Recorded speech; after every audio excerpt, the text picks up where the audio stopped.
Estamos de regreso después de el fin pasado que anduvimos fuera, nuestro evento anual de Christ Central, Fiesta 2022.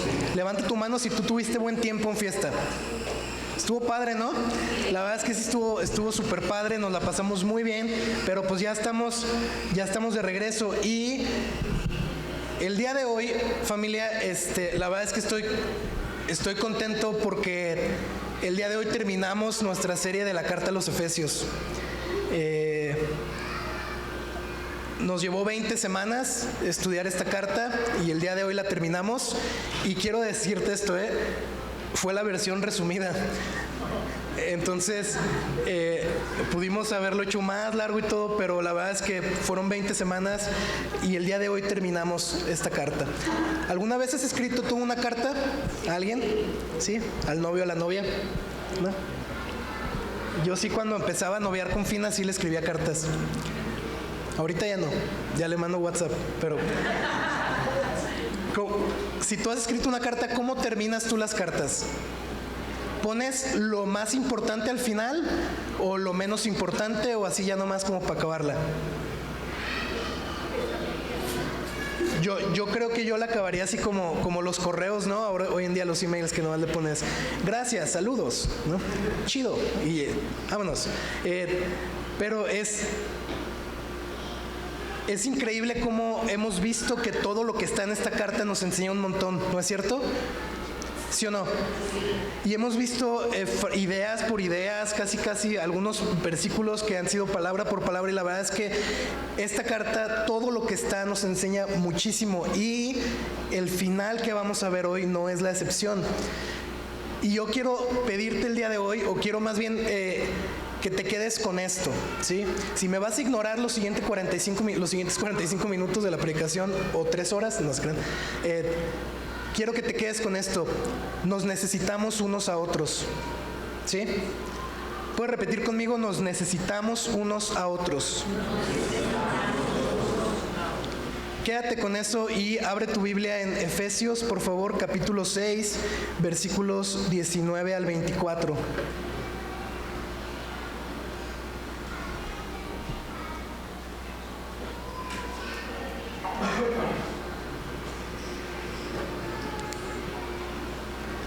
Bien, dice: oren también por mí, para que me sea dada palabra al abrir mi boca, a fin de dar a conocer sin temor el misterio del Evangelio, por el cual soy embajador en cadenas, que al proclamarlo hable sin temor como debo de hablar. Versículo 21, pero a fin de que también ustedes sepan mi situación y lo que hago, todo se lo hará saber Tíquico, amado hermano y fiel ministro en el Señor, a quien he enviado a ustedes precisamente para esto, para que sepan de nosotros y para que consuele sus corazones. Versículo 23, paz sea a los hermanos y amor con fe, de parte de Dios el Padre y del Señor Jesucristo. La gracia sea con todos los que aman a nuestro Señor con amor incorruptible. ¿Me acompañas a orar? Padre, gracias por este día, gracias por tu presencia, Señor. Padre, gracias por tu palabra, gracias porque tú nos has traído aquí el día de hoy, Señor. Dios, pongo este mensaje y este tiempo en tus manos y te pido que tú nos hables, que tu Espíritu Santo nos dirija a Cristo, que tu Espíritu Santo nos hable, nos revele lo que tú nos quieres mostrar el día de hoy, Señor. Abre nuestro corazón, nuestro entendimiento. Gracias porque estamos terminando esta serie el día de hoy, Señor, que ha sido de muchísima bendición. Gracias, Señor, por este tiempo. Ayúdanos, Dios, ayúdame a comunicar bien y ayúdanos a recibir lo que tienes para nosotros, para tu gloria. En el nombre de Jesús, amén. Amén. Ok, mira, quiero recordarte un poquito de dónde venimos, ¿sí? Y lo que hemos visto en esta segunda parte de esta carta. Acuérdate que la carta a los Efesios está dividida en 2 bloques. El primer bloque es el capítulo 1 al capítulo 3 y el segundo el capítulo 4 al capítulo 6. En un contexto amplio, por así decirlo, en el capítulo 4, Pablo comienza a hablar sobre el estilo de vida de un creyente, de alguien que ha puesto su fe en Jesús. Capítulo 1, 2 y 3, Pablo escribe sobre la parte doctrinal, lo que Dios ha hecho por nosotros, las implicaciones de lo que Dios ha hecho por nosotros y quiénes somos en Cristo. Capítulo 4, 5 y 6, Pablo escribe sobre el estilo de vida de una persona que ha creído en los otros 3 capítulos. ¿Sí? ¿Estás conmigo? Y la manera de responder a todo lo que Dios ha hecho por nosotros. Ahora, Pablo presenta estas ideas a partir del capítulo 4. Pablo dice, vivan, si tú has creído en el Evangelio, si tú has creído en Jesús, Pablo dice, vivan de una manera digna del llamado de Dios en su vida. Después dice, revístanse del nuevo ser que son en Cristo. También en el capítulo 5 dice, vivan como hijos muy amados, vivan como hijos de luz. Y luego en el capítulo 5 Pablo escribe sobre cómo, sobre nuestras relaciones. ¿Se acuerdan de esta parte? Pablo comienza con esto de sométanse en el temor de Cristo unos a otros y comienza a hablar acerca de las relaciones. Matrimonio, mujer, esposa, esposo, esposo, esposa, padres con hijos, hijos con padres, empleados con sus empleadores, empleadores con empleados. Y todo esto lo hemos visto en esta carta. ¿Sí estás conmigo? Pero hay algo importante también que... bueno, esto lo voy a decir después. Ahora, en un contexto más cercano, como más inmediato, de esto que leímos, capítulo 6, Pablo escribe de estas relaciones, ¿no? Padre, madre, padres, hijos, hijos, padres, y luego trabajadores, empleados, empleadores, todo esto.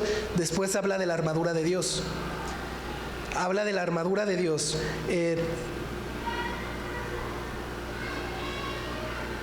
Hace 15 días fue Rob. ¿Se acuerdan de Rob? Sí.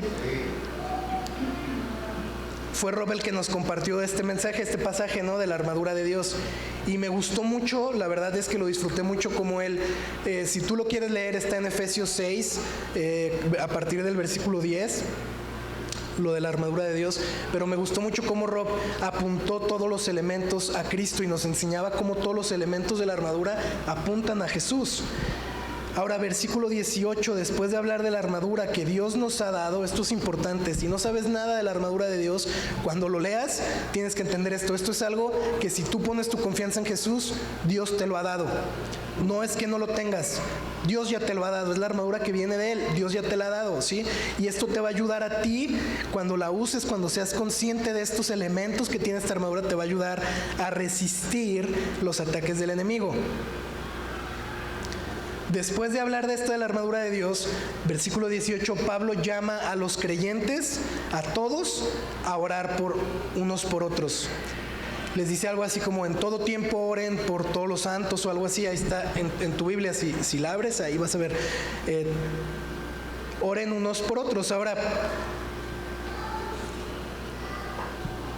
uno de los temas centrales, y ojo con esto, uno de los temas centrales de la carta a los Efesios es la unidad en la iglesia. La unidad del cuerpo de creyentes, la unidad del cuerpo de Cristo, ¿sí? Y una manera en la que mostramos o trabajamos por esta unidad es precisamente orando unos por otros, ¿no es cierto? Lo que esto implica es que, acuérdate, nos necesitamos unos a otros. ¿Sí estás conmigo? Nos necesitamos unos a otros. Yo necesito tus oraciones y tú necesitas mis oraciones. Voltea con el que está a un lado de ti y dile, te necesito. Pero no así de romántico, o sea, no en ese tono romanticón. Nos necesitamos unos a otros, ¿sí o no? Nos necesitamos unos a otros. En la vida cristiana, iglesia, amigos, en la vida cristiana no hay nada como vivir tu fe de manera aislada y solitaria. Eso no existe, no lo vemos en la Biblia. Una persona que dice, soy yo y Dios y nadie más y no necesito a nadie más, yo lo puedo todo y cosas así, eso no es cierto, no se puede. Nos necesitamos unos a otros, necesitamos la iglesia, necesitamos el cuerpo de creyentes. Por más diferentes que seamos, por más diferentes que sean nuestras edades, por más diferentes que sean nuestros contextos, nos necesitamos como familia, unos a otros, nos necesitamos unos a otros. Y Pablo entendía esto, por eso en lo que leímos el día de hoy, Pablo comienza diciendo, y oren también por mí. Y oren también por mí. O sea, ¿quién de aquí cree que se cree mejor que el apóstol Pablo, la verdad? Qué bueno que nadie levantó la mano. Y aún él, Pablo, este magnate, gigante, ¿sí?, héroe en la fe, todo lo demás, él dice, por favor, oren por mí, oren también por mí. Iglesia en Éfeso, oren también por mí. O sea, este cuate, ahí en Corintios dice, ¿no?, que él había subido al tercer cielo y había tenido visiones y que no sé qué, tantas cosas y toda la revelación que tenía y todo. Y él dice, oigan, por favor, oren por mí. Él entendía que necesitaba a otros y tú y yo necesitamos entender también eso, nos necesitamos unos a otros. Así que vamos a ver las últimas 3 maneras, y digo últimas porque se acaba ya la carta, pero las últimas 3 maneras en esta serie sobre cómo debemos de vivir en respuesta a lo que Dios ha hecho por nosotros, en respuesta al Evangelio y a lo que hemos creído en Jesús. Punto número 1 de hoy.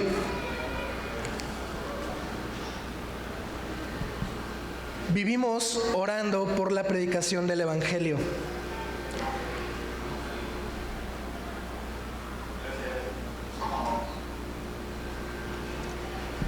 Versículo 19 dice, oren también por mí para que me sea dada palabra al abrir mi boca a fin de dar a conocer sin temor el misterio del Evangelio.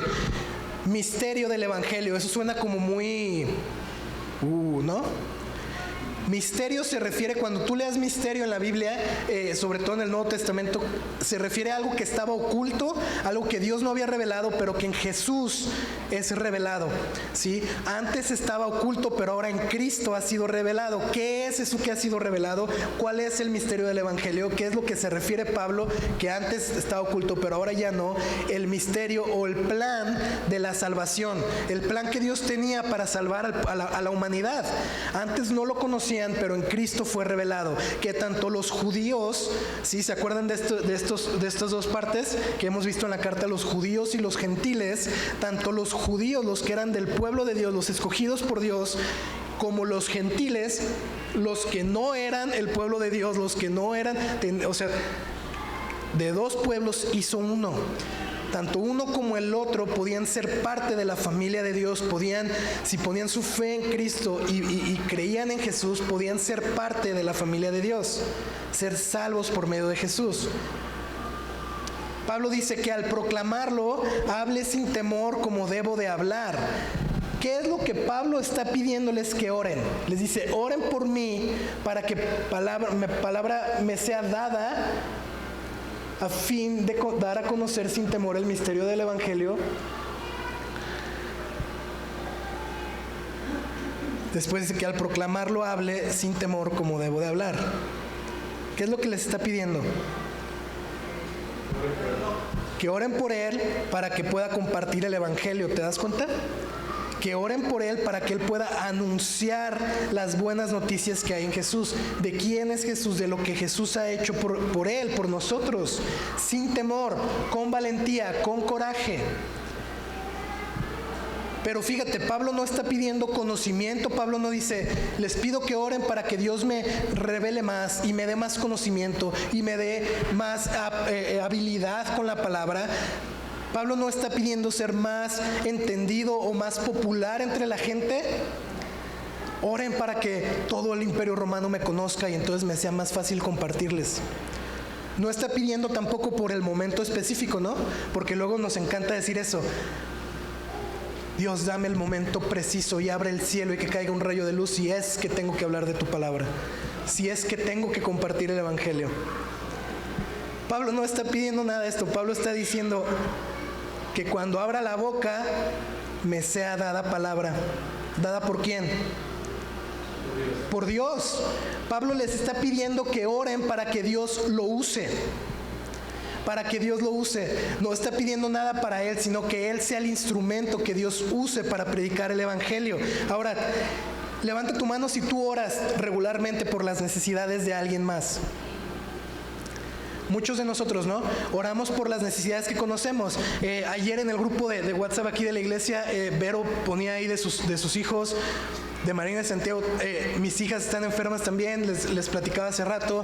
Hay otros, Esme está malita también. O sea, hay varios, Sergio, que estamos enfermos, y es súper padre, de veras, es increíble cómo podemos unirnos en oración y poder decir, yo sé que va a haber alguien que va a estar orando por mí, por mi familia. Es algo sumamente bueno y necesitamos seguir orando por las necesidades de cada uno. Pero ¿qué pasa cuando no conoces las necesidades de otro? ¿No oras por nadie? Es que ahorita todos están súper bien, entonces no hay para qué orar. Pues aquí tienes algo que puedes orar todo el tiempo, todos los días, por cada uno de los hermanos que tenemos y hermanas. Que Dios nos use, que ponga la palabra en nuestra boca para poder compartir sin miedo, con coraje, con valentía acerca de Jesús. Que podamos compartir acerca de Cristo a otros. El evangelio, que Él nos use para predicar el evangelio. Y esto es importante, tú y yo debemos compartir el evangelio a otros y nos necesitamos unos a otros. Necesitamos mantenernos orando unos por otros para que Dios nos esté usando a cada uno en lo individual para compartir el evangelio. Yo quiero animarte y quiero retarte en esto de veras. Ora por la persona que tienes a un lado, ora por aquellos que están ahí cercanos a ti y pídele a Dios, oye, Dios, por favor, usa a fulano, a fulana, a fulano para compartir tu palabra. Porque luego nos encanta de repente orar por los misioneros del otro lado del mundo, ¿no? Y claro, hay que orar por ellos, pero cada uno de nosotros somos misioneros en nuestro lugar, en donde estamos. Sí. Y necesitamos estar orando unos por otros, que Dios nos esté usando, porque al final de cuentas no se trata de ir lavando cerebros o de ir... Se trata de anunciar las buenas noticias que hay en Jesús y de la salvación de las personas. Después dice, versículo 20, por el cual soy embajador en cadenas, por causa de este evangelio, de quién es Jesús, de lo que Él ha hecho por nosotros, soy embajador en cadenas. ¿Sí? Un embajador, básicamente, era el representante de un rey o de un gobierno en otra tierra. ¿Sí tiene sentido? ¿Sí o no? Es el representante de un rey o de un gobernante de cierto país, de cierto reino, pero que está en otro lugar. Entonces el embajador, hagan de cuenta, yo represento este reino, pero ahora estoy en esta tierra, y el embajador va a representar los intereses del rey, ¿sí? Va a anunciar la voluntad del rey, va a anunciar, así más o menos, este era el embajador. Familia, la iglesia es la embajadora de Dios en este mundo. Piénsalo. La iglesia representa los intereses de Dios en este mundo. Si tú has entregado tu vida a Jesús, si tú has puesto tu fe en Jesús, tú representas a Dios en este mundo. Tú representas a Cristo en este mundo. Y esto no es, es que voy a ser súper persinado y eso, no. Pero tú ya no eres de este reino, sino que tú eres de aquel, pero vives aquí. ¿Sí estás conmigo? Y tú ya no representas los intereses de aquí donde vives, sino los intereses del reino del que perteneces. Los intereses de Dios, la voluntad de Dios. De manera que, y esto lo leí en un comentario y me gustó mucho, la verdad es que se me olvidó poner el autor, se los debo, pero cada iglesia se puede considerar como una embajada y cada cristiano como un embajador. Y Pablo sabía que ese era el llamado que Dios le había dado, la tarea que Jesús le había encomendado. Ve y comparte del evangelio, ve y comparte las buenas nuevas. Él sabía que él representaba el reino de Dios, que él era el portavoz del mensaje de Jesús, pero que en ese momento de su vida estaba como en cadenas. Soy embajador en cadenas. ¿Por qué dice que estaba en cadenas? ¿Dónde estaba Pablo cuando escribe esta carta? No estaba en un yate en el Caribe con una piña colada, ¿va? Encadenado ahí al yate. Pues claro que no. Estaba en prisión. No era una cárcel como tal cual, era una casa la que él alquilaba. Sí, él pagaba, como romano le dieron esto y él podía rentar su casa, pero él era prisionero de Roma. Y la cosa es que tenía en su mano, estaba encadenado a un guardia, a un soldado romano. Y las 24 horas del día, los 7 días de la semana, había soldados vigilándolo. Era un prisionero de Roma. Era un prisionero, ¿sí?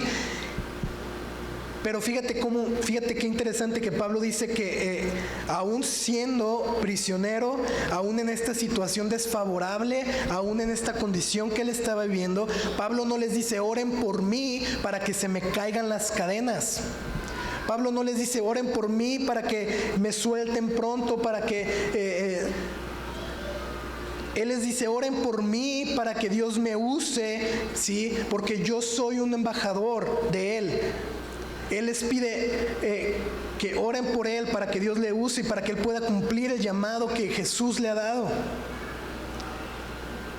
¿Estás conmigo? Y debemos entender tú y yo esto, de veras. Si tú has puesto tu fe en Jesús, tú y yo somos embajadores de Cristo. Tú y yo somos portadores del mensaje de salvación. Cargamos buenas noticias. Hay vida en lo que conocemos en Jesús. Hay vida en quién es Cristo, en lo que Él ha hecho por nosotros. Y tú tienes ese mensaje. Tú lo conoces, tú lo puedes compartir a otros. En ti hay esperanza. Tú cargas con un mensaje no solo de amor y de Dios te ama, no, de reconciliación, de paz. Un mensaje que trae esperanza a alguien que no tiene esperanza.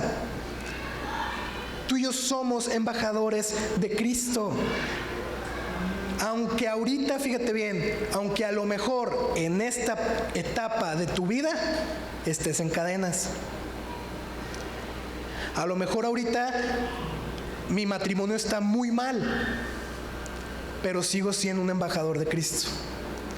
A lo mejor mis finanzas están terribles, pero sigo siendo un embajador de Cristo.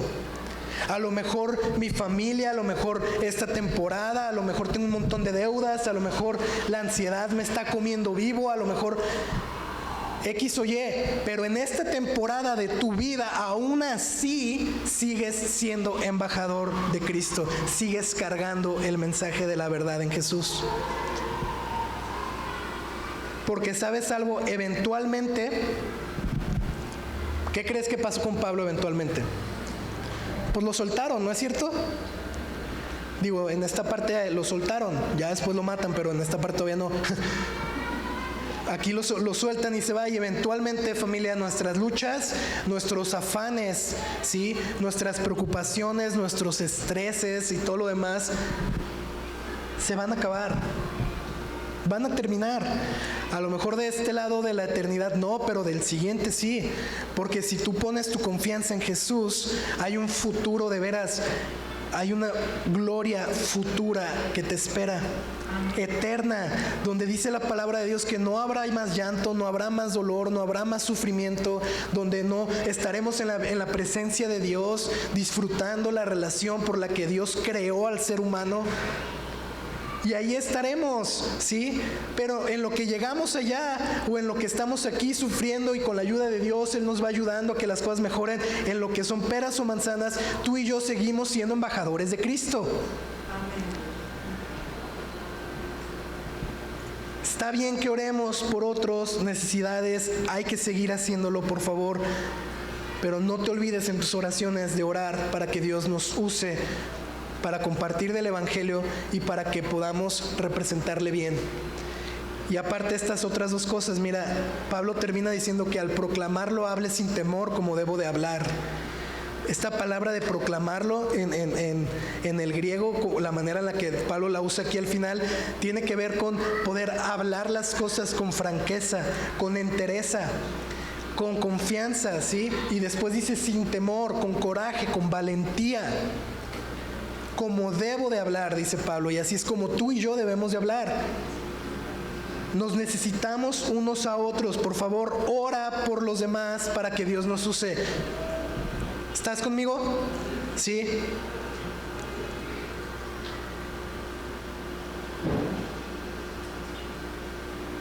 Vivimos orando por la predicación del Evangelio.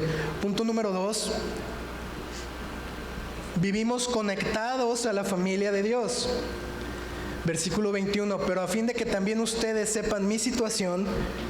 Acuérdate, Pablo está escribiendo esto a los efesios. Que ustedes, efesios, sepan mi situación y lo que hago, todo se los hará saber Tíquico. Si alguien está buscando un nombre para sus futuros bebés, de nada. Tíquico, amado hermano y fiel ministro en el Señor, a quien he enviado a ustedes precisamente para esto, para que sepan de nosotros y para que consuele sus corazones. Como Pablo era prisionero, pues él no podía llevarle la carta, ¿verdad? Entonces, y no había eso que se oye ahí, el WhatsApp, no había tampoco DHL o el FedEx o una de esas cosas. No había, pero ahí estaba Tíquico, ahí estaba el buen Tíquico y él era el que iba a llevar la carta, Pablo. Pero fíjate cómo Pablo describe a Tíquico. Y esto me gusta mucho, fíjate cómo lo describe. En primer lugar, Pablo dice de Tíquico, o más bien como que lo honra en lo que escribe de él. Básicamente Pablo está poniendo ahí que él es digno de honor. Fíjate cómo dice, amado hermano y fiel ministro del Señor. Él es Tíquico, ¿sí? Tíquico estaba ahí con Pablo, con sus cadenas, en su situación de prisionero. Ahí estaba con él. Tíquico no solo fue un compañero en el ministerio de Pablo, en lo que Pablo hizo alrededor ahí de donde él se movía en sus viajes misioneros y demás, sino que fue su amado hermano, cercano, presente con Pablo, ahí con él, en las buenas, en las malas. Él estaba ahí con Pablo, ¿sí? Y luego dice, fiel ministro del Señor. Esto se refiere a un fiel servidor de Dios, alguien que sirve con fidelidad a Dios. Qué bonita descripción, ¿no? Este cuate es mi amado hermano y es un fiel servidor de Dios. Qué padre. Y después también le describe como, fíjate, creo yo que le describe como alguien que es digno de confianza, porque dice, para que ustedes sepan mi situación y lo que hago, todo se los hará saber Tíquico. Implícitamente entendemos que había cosas que Pablo no les escribe y que este cuate va a ir y les va a decir acerca de él, ¿no es cierto? ¿Sí o no? Fíjate cómo dice también ahí, a quien he enviado a ustedes precisamente para esto, para que sepan de nosotros. Cosas que no había escrito, cosas a lo mejor más personales de su vida, otro tipo de asuntos, manda a Tíquico para que se las diga. Creo yo que esto habla que Pablo confiaba en él, que Pablo confiaba que Tíquico iba a recibir lo que él estaba diciendo y que iba a ir a entregarlo de la manera que lo tenía que hacer. Que no iba a andar inventando cosas, ni andar argüendeando, ni chismeando, ni poniéndole crema a los tacos, sino que podía confiar que él iba a hacer lo que pues Pablo le estaba pidiendo, ¿no? Alguien digno de confianza.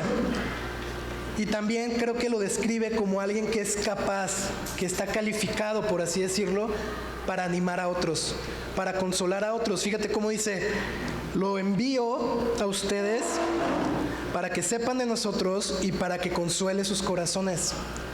Ahora, esto de consolar no es que los efesios estaban llorando y estaban tristes, ¿no? Y ahí los mando para que los consuelen. Esto tiene que ver con animarles, con traer ese consuelo que te anima, que llena tu corazón. Ahora, Pablo sabía que Tíquico podía consolar a otros, podía animar a otros, por eso lo manda, si no, pues... Iglesia, ¿tú consideras que tienes estas características? ¿Tú consideras que eres amado y presente en la vida de otros alrededor de ti? ¿Tú consideras que eres un fiel servidor de Dios? ¿Tú consideras que eres alguien digno de confianza? ¿Consideras que eres capaz para animar a otros, para consolar a otros? Acuérdate, nos necesitamos unos a otros. Necesitamos vivir conectados con la familia de Dios. Y tú y yo necesitamos de veras, debemos de buscar intencionalmente desarrollar estas características. ¿Sí? Estar presentes, cercanos en la vida de otros, interesarte por la vida de otros a tu alrededor dentro de la iglesia, ser parte de la vida de otras personas, en las buenas, en las malas, estar presentes, cercanos. Debemos ser dignos de confianza, en serio. ¿Sí? Yo necesito saber que tengo personas a las que puedo confiar y tú necesitas saber que tienes en quién puedes confiar, que no van a andar chismeando, que no van a andar argüendeando, que no van a andar inventando o agregándole cosas, que tampoco van a usar eso después para burlarse de ti o para echarte carrilla de eso, sino que van a cuidarlo, que van a guardar la confianza que les estás dando. Debemos poder también animar a otros, consolar a otros, estar listos para ser parte de esta dinámica, porque nos necesitamos unos a otros. Y lo hemos visto antes, ¿te acuerdas? En esta carta, edificarnos en amor, guarden la unidad de la iglesia, decía Pablo también. Se trata de edificarnos unos a otros, de ayudarnos unos a otros, no de hundirnos más. Y sabes algo, a veces tú vas a ser como Tíquico y a veces tú vas a necesitar a alguien que sea como Tíquico. Todos necesitamos en algún momento alguien cercano, alguien presente en nuestras vidas, alguien digno de confianza y alguien que nos anime y que nos consuele, ¿no es cierto? Aunque creas que todo lo puedes, que todo lo sabes, que no necesitas a nadie, sí necesitas a alguien. Y es el diseño de la iglesia de Dios. Edificarse unos a otros, soportándose unos a otros, animándose unos a otros. Ahí está. Jesús mismo se rodeó de amigos, ¿no es cierto? Sus discípulos. Y aún dentro del grupo de sus discípulos había unos que eran más cercanos a él. ¿Cómo se le conoce a Juan? Por ejemplo, Juan, el discípulo ¿qué? El discípulo amado. Y no es que Jesús no amara a los demás, es que había como más cercanía con él. Yo quiero animarte a que encuentres a alguien, de veras, encuentra a alguien que pueda ser tú, Tíquico, y tú sé también con estas características como Tíquico. Interésate en la vida de otras personas y deja que otros se interesen en tu vida. Es que yo sí puedo meterme en la vida de todos, pero que nadie se meta en la mía. No. Interésate por otros, pero también permite que otros se interesen por tu vida. Esta dinámica, si te fijas, Pablo se está interesando en ellos, ¿no es cierto? En los Efesios. Está mandándoles una carta, él quería seguir ahí conectado con ellos, tenía la intención de seguir ahí, conociéndoles. Pablo había pasado muchos años con ellos antes de esta carta, había pasado muchos años ahí en Éfeso, y ahora les manda esta carta y él quiere seguir ahí la relación con ellos. Familia, las relaciones dentro de la iglesia no se trata de yo te busco y tú me ignoras, o de tú me buscas y yo te ignoro. Se trata de nos buscamos, nos apoyamos, ¿sí? Y caminamos y crecemos juntos. No necesitas o no deberías de pasar situaciones difíciles tú solo, tú sola. Si tú estás en la familia de Dios, yo quiero animarte de veras. Echa mano de la familia de Dios. Busca a alguien, confía en alguien, busca consejo, busca ayuda, consuelo, ánimo. No te digo que en todos, porque a lo mejor no vas a conectar con todos, o a lo mejor no todos son, por ejemplo, dignos de confianza. A lo mejor hay personas que debes ser más reservado, pero te animo a que encuentres a alguien, un amado hermano que sea un fiel servidor de Dios. ¿Estás conmigo? Como hijos de Dios vivimos conectados con la familia de Dios, con la iglesia.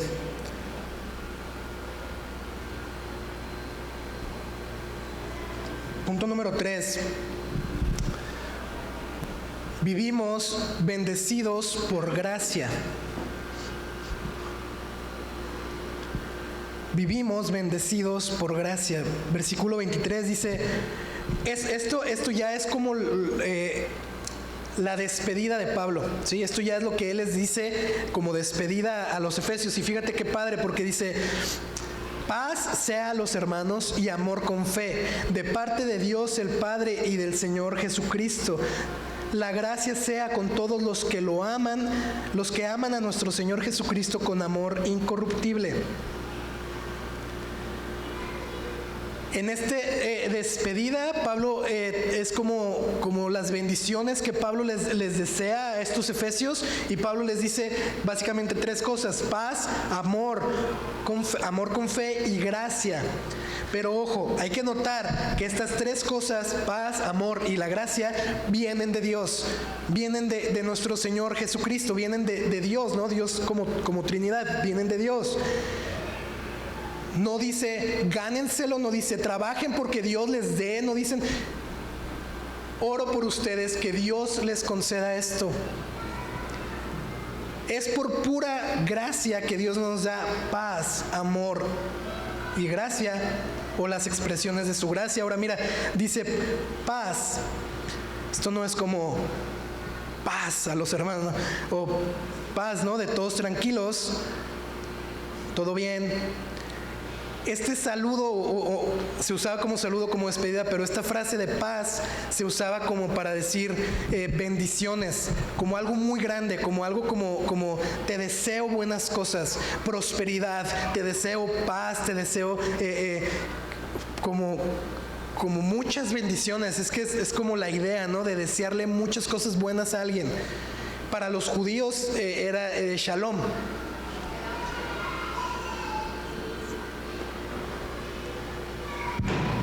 Pero si recuerdas, en esta carta también vimos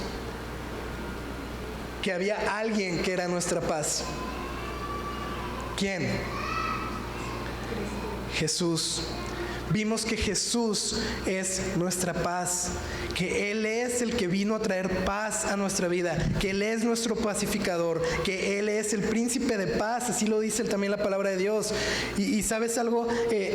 Jesús vino a traer paz a este mundo, paz a tu vida, no solamente para que tú tengas paz hacia con Dios, ¿sí? Que estés reconciliado con Dios, sino también vino a traer paz para tu vida hacia con otros, e incluso paz a tu vida hacia contigo mismo.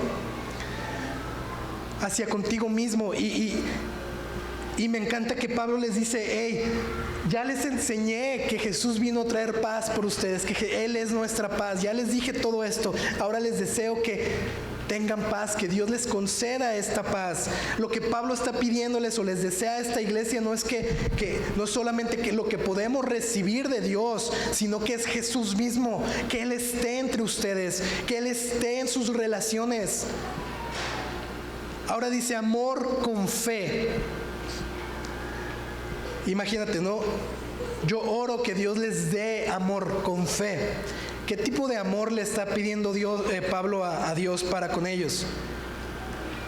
Pudiera ser un tipo de amor como fraternal, ¿no? De amigos. Dios, dales amor unos por otros de manera de amigos, de fraternal, de compañeros. Pudiera ser, ¿no? Sería raro que fuera un amor de pareja, ¿no? Ahí sí, imagínate.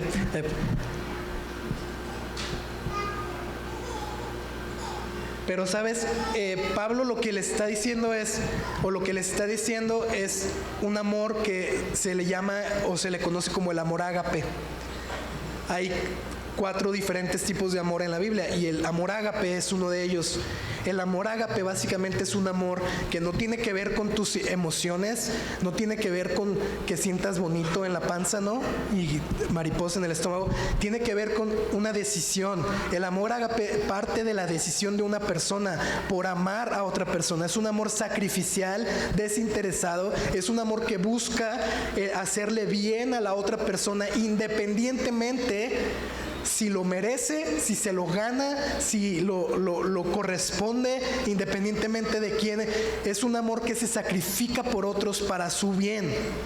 ¿Sí estás conmigo? Y este es el amor con el que Dios nos ha amado, ¿no es cierto?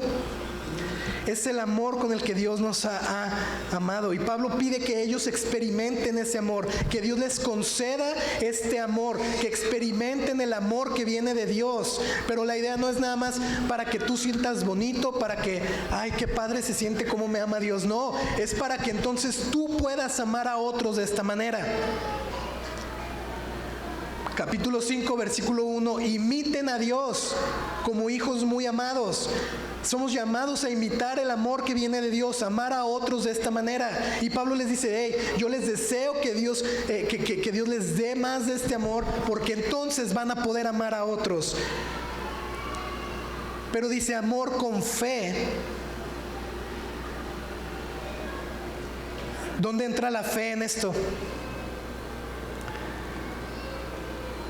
Pablo no está diciéndoles que no está pidiendo, o pareciera que no está pidiendo que Dios les dé más fe a ellos, sino la oración es que Dios les dé amor y que este amor sea acompañado por la fe que tienen ellos.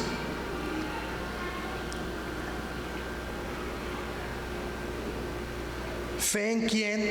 En Jesús. Fidelidad, fe, una dependencia de Dios, de Cristo, ¿sí? Una fidelidad hacia Él. Pero me encanta porque en esto vas a tener que creerme, ¿no? Pero esta palabra de fe en griego tiene, hay algo ahí que te indica que esto representa, por así decirlo, el origen de algo, o es la fuente de algo. ¿Qué te quiero decir con esto? Es por nuestra fe en Cristo, nuestra fidelidad hacia Dios, que entonces al recibir su amor podemos amar a otros. Amor con fe. Si tú buscas amar a alguien y no pones a Dios en primer lugar, no lo haces con Dios en la mente. Si tú buscas servir a alguien, amar a alguien, aún dentro de tu casa, de tu familia, y no tienes a honrar a Dios en tu mente, tu fe, tu fidelidad a Dios, va a ser muy difícil que puedas permanecer amando y sirviendo a esa persona. ¿Sí estás conmigo o no? Sí. Qué bueno que hoy no vino Fina. No, pero está ahí en Zoom. Fina, ¿no? Hoy no me dio mi carne y mi pollito, ¿no? Lo que sea. No merece que la ame, no merece que le sirva, no merece que... Y a lo mejor sí fue grosera conmigo, a lo mejor me dijo un montón de cosas, a lo mejor bla, bla, bla, ¿no? Ah, bueno, pues hoy no. ¿No? Eso es una dinámica, pero es una dinámica diferente cuando dices, a pesar, amor ágape, a pesar de cómo seas, a pesar de cómo me has tratado, a pesar de todo lo demás, por mi fidelidad a Dios, por mi fe en Cristo Jesús, porque quiero honrar a Dios, voy a servirte y voy a amarte. Amor con fe.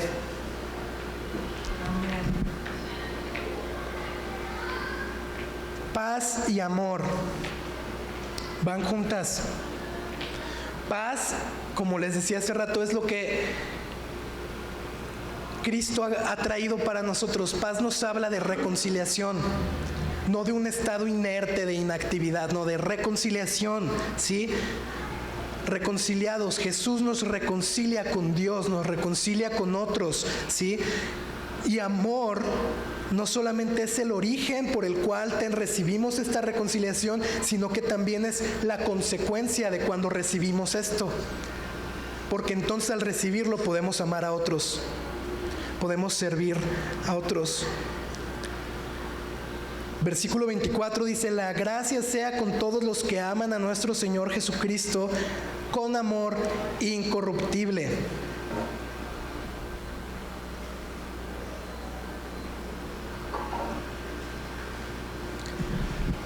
Gracia se refiere al favor de Dios en tu vida, ¿sí?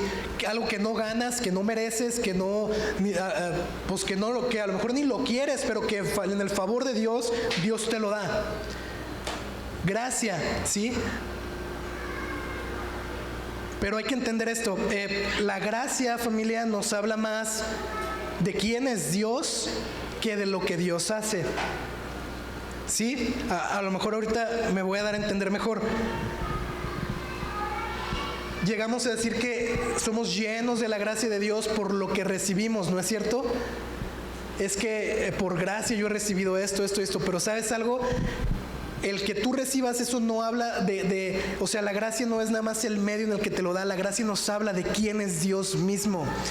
No es lo que Dios hace, es quien Dios es. Él es lleno de misericordia, Él es lleno de amor. Que el favor de Dios, que su gracia sea con todos los que aman al Señor Jesucristo. Esto les habla a la iglesia, a ustedes creyentes, a ustedes iglesia, que su favor sea con ustedes. Luego dice, con amor incorruptible. Y aquí es donde se pone más interesante, porque ¿cuántos pueden decir que aman a Jesucristo con un amor incorruptible? Déjame decirte algo sobre este versículo. En la traducción que estoy usando aquí, fíjate, aquí dice con amor incorruptible. Sin embargo, cuando ves el texto griego, esta palabra de amor de aquí no está. En griego lo que dice es algo así como que la gracia acompaña a los que aman a nuestro Señor Jesucristo, o esté con los que aman a nuestro Señor Jesucristo incorruptiblemente o de manera incorruptible. Ahora, esto de incorruptible lo que significa es algo que es inalterable, algo que es eterno, algo que va a permanecer. De manera que cuando tú quitas esta palabra de por medio, necesitamos decidir qué es lo incorruptible, nuestro amor hacia Dios o su gracia hacia nosotros. ¿Estás conmigo o no? Mira, de hecho, si tienes ahí tu Biblia, la NTV, la Nueva Traducción Viviente, esa traducción, este pasaje lo dice como que la gracia sea eternamente con los que aman a Jesús. Y ahí está la idea. ¿Por qué aquí lo ponen así, con amor incorruptible? No es que esto esté mal, no es un error, es interpretación de los que hicieron esta traducción. Sí es, o sea, tiene por qué estar ahí. Sin embargo, yo creo que lo incorruptible es más la gracia que nuestro amor. Porque si somos bien honestos, de veras, les preguntaba, ¿cuántos creen que su amor hacia Jesús es incorruptible? Que no es alterable, que permanece. Si somos honestos, familia, tú y yo cambiamos de amores muy pronto, ¿no es cierto? Y decimos, sí, Dios, te amo, Jesús, te amo, pero cuando queremos hacer lo que queremos hacer, hacemos lo que queremos y no lo que Dios quiere para nosotros.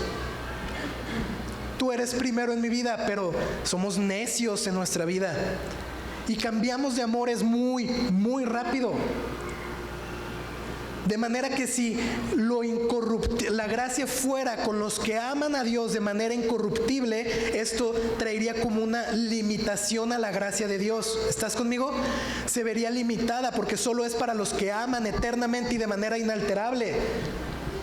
Pero creo que si así fuera ya no sería gracia.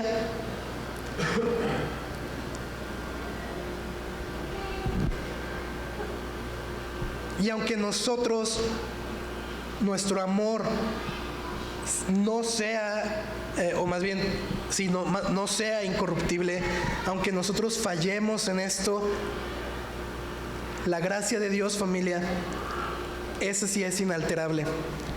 La gracia de Dios sí es eterna. Porque no es lo que Él hace, es quien Él es. Y aunque tú y yo fallamos una y otra vez en poner a Jesús en primer lugar en nuestra vida, Él no falla en su amor y su misericordia para con nosotros. Y con esto quiero comenzar a cerrar. Mira, quizá tú has escuchado mensajes cristianos antes que te dicen que Dios es puro amor y puro misericordia y que todo te va a ir bien en la vida si crees en Dios. Y sabes que eso sería un error. Sería un error que yo te dijera que Dios es pura misericordia, puro amor, pura gracia contigo, porque la Biblia nos enseña que Dios es justo y que Él es 3 veces santo. Y la palabra de Dios nos enseña este misterio que antes estaba oculto, pero que ahora se ha revelado en Cristo Jesús. Esto nos enseña que como seres humanos tenemos una deuda con Dios. Todo ser humano tiene una deuda con Dios, ¿sí? Y ese es el pecado. Nuestras ofensas a Dios se traducen como una deuda, como delitos básicamente. Y no es, ojo con esto, porque no es por lo que hagamos que ofendemos a Dios. La Biblia nos enseña, y en esta carta lo vimos, que era nuestra naturaleza pecaminosa, que era que nosotros nacemos estando lejos de Dios, separados de Dios. ¿Cómo crees? Pues si yo empecé a hacer malo hasta los 11 años. No, ¿sí? Todos nacemos estando alejados y separados de Dios. Y nuestras transgresiones, quienes somos, se traduce como delitos. Por ejemplo, ¿sí? Y así como alguien que comete un delito. ¿Cuántos han cometido delitos? No se crean. Así como alguien que comete un delito el día de hoy, tiene que ir a la corte, va a ser enjuiciado, va a recibir una condena y va a tener que pagar esa condena. De la misma manera, el hecho de tú y yo estar separados de Dios, alejados de Dios y estar ofendiéndole, nuestras transgresiones hacia Él, nuestros delitos hacia Él, nuestras ofensas hacia Dios, nuestro pecado, de la misma manera algún día todos estaremos delante de Dios, en el juicio de Dios, cara a cara con Dios, y recibiremos una condena acerca de lo que hemos hecho en vida. Y podremos, en serio, esto podrá sonarte como, ay, ¿por qué me dice eso? Eso es lo que enseña la palabra de Dios. Y ¿sabes algo? Estaremos delante de Dios y seremos juzgados por todo lo que hemos dicho, por todo lo que hemos hecho, por nuestra manera de vivir.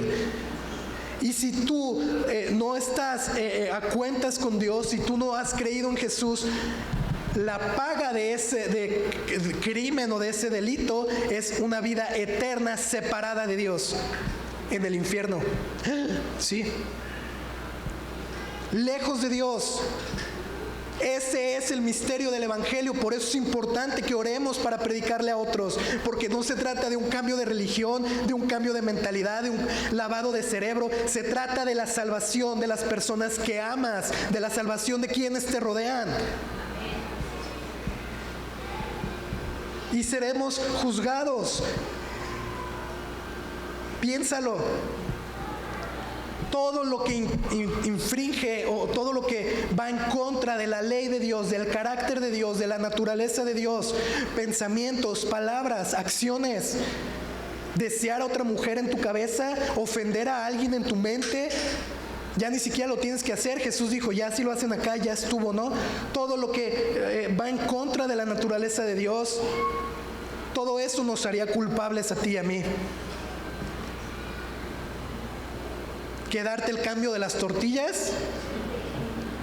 Regrésame el cambio. Ay, no me lo dieron. Mentir, robar, no honrar a tus padres. Todas esas cosas nos harían culpables delante de Dios, ¿no es cierto? Pero Dios sabía esto. Y en esta carta vimos que Él, por su gran amor y misericordia, nos dio vida en Cristo Jesús. Dios envió a Jesús a morir por ti, a pagar esa deuda que tú tenías con Dios, que la única manera de pagarla era con una eternidad alejado de Él. Dios envió a Jesús a pagar esa deuda por ti, para que tú no lo tuvieras que hacer. Jesús se hizo la justicia de Dios. Él cumplió la justicia de Dios. Él recibió la justicia de Dios por nuestros pecados, para que tú y yo recibiéramos su perdón, reconciliación, un lugar en el cielo, su presencia en esta vida con nosotros, que nos acompaña su Espíritu Santo, una nueva vida, un nuevo corazón, una nueva relación verdadera y real con Dios Padre. Un cuate que se llama Charles Spurgeon dijo esto: nuestras túnicas serán blancas porque sus túnicas fueron rojas. Y la promesa, si tú nunca has escuchado esto, la promesa de Dios para tu vida es que tienes que tener en cuenta, le debes a Dios. Esto no es algo que puede ser mentira. Tienes una deuda con Dios. La promesa es que si tú pones tu fe en Jesús, si decides seguir a Cristo, si decides caminar diferente y seguir a Jesús y honrarle en tu vida, si crees que Él resucitó, que Él es el Hijo de Dios y le entregas tu vida, la promesa es que tu deuda es saldada, que ahora eres adoptado por Dios, que ahora tienes una relación con Él. Gracia y paz. Gracia y paz. Pablo así comienza la carta, y velo, en capítulo 1, versículo 1 o 2 por ahí. Gracia y paz. Y así la termina. Porque paz es lo que recibimos en Cristo, reconciliación hacia con Dios, hacia otros, y gracia es el medio por el que lo recibimos. Solo por gracia Dios nos ha salvado. Y lo vimos en esta carta, ¿no es cierto? No te lo ganaste. Solo por gracia Dios te ha salvado y recibimos su amor, su paz, su misericordia. Solo por gracia somos bendecidos. Con esto termino.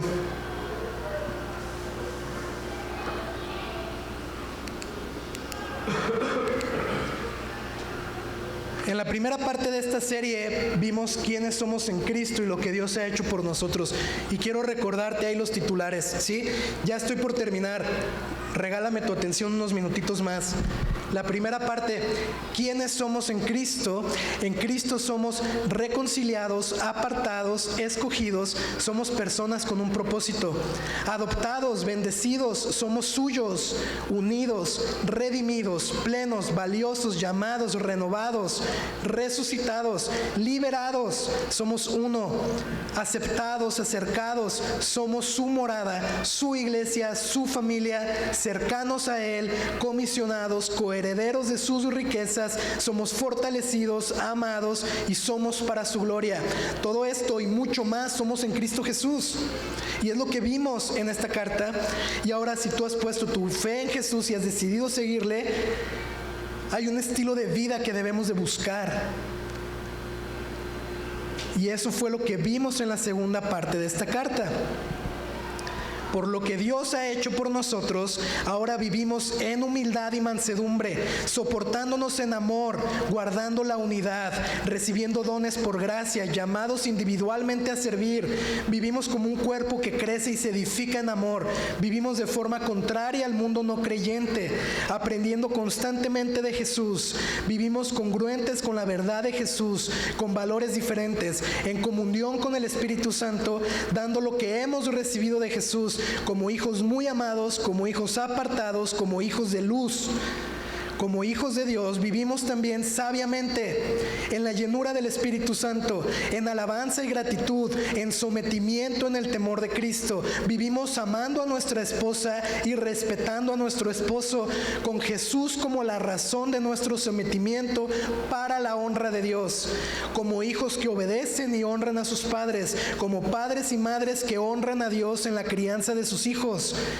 Vivimos como siervos de Cristo, como siervos y empleados reverentes y como patrones humildes que reflejan a Cristo.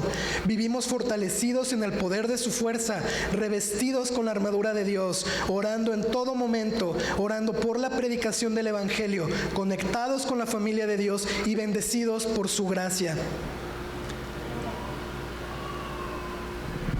Una lista muy grande, ¿no es cierto? Una tarea muy grande que tú y yo estamos llamados a buscar vivir de esta manera. Pero si tú has entregado tu vida a Cristo, déjame decirte que tú lo tienes todo para vivir de esta manera. Su Espíritu Santo está en ti y Él te habilita, te capacita y te va a llevar a ser la persona y vivir la vida que Dios quiere que vivas. Lo tienes todo, créelo de verdad. Hemos sido bendecidos con toda la riqueza espiritual de Dios, ¿no es cierto? Herederos de Él. Tú lo puedes hacer. Tú puedes comenzar a vivir en las buenas obras que Dios ha diseñado para tu vida. Y si tú nunca has entregado tu vida a Jesús, si nunca has buscado entregarle tu vida a Jesús y seguirle, entrégasela. Rinde tu vida, decide seguir a Cristo. Deja de ser un deudor. Deja de deberle a Cristo, deja de deberle a Dios. Ponte a cuentas con Él. Entrégale tu vida a Cristo. Recibe el regalo de la salvación. Entra en una relación con Dios. Y entonces podrás comenzar a vivir el diseño que Dios tiene para tu vida. Familia, esto fue la carta de Efesios. Que Dios les bendiga. Ponte de pie, por favor. Acompáñame a orar.